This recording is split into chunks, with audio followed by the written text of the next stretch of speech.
If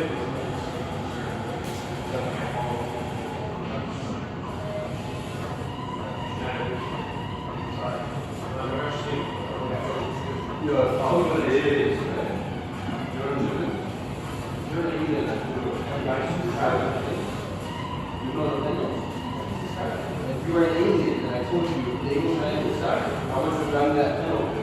You know what that is? Right? It is. It is. What does a chip do? Well, you know, back in think about it. In German, every has its action before it goes. So I had the last week program that I knew what that is, but every action will get integrated.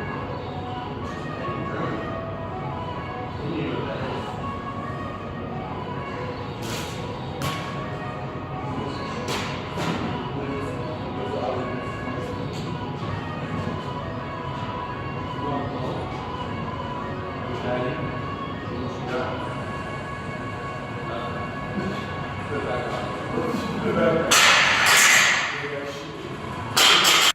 Jefferson curls, an exercise that is well known in gymnastics, maybe even Olympic lifting.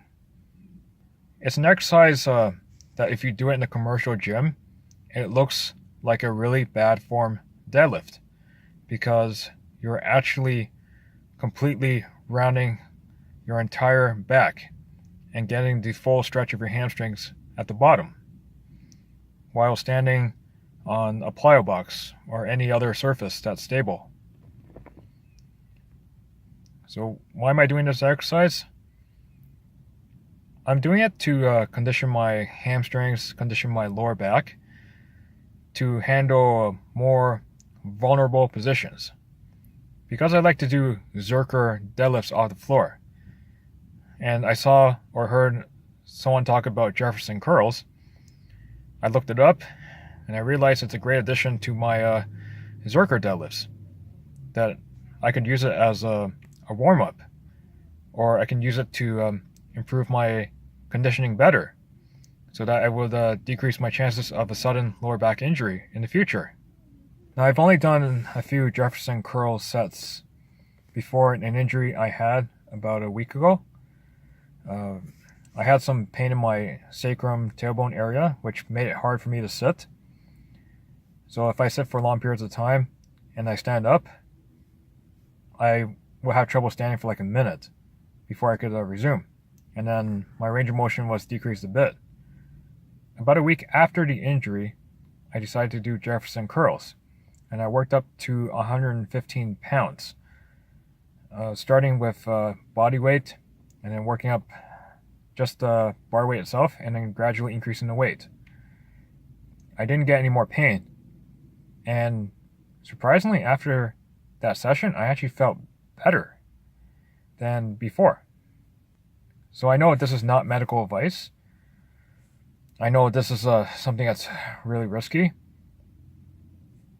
But I'm doing Jefferson curls after a back injury. It is a chance I'm willing to take.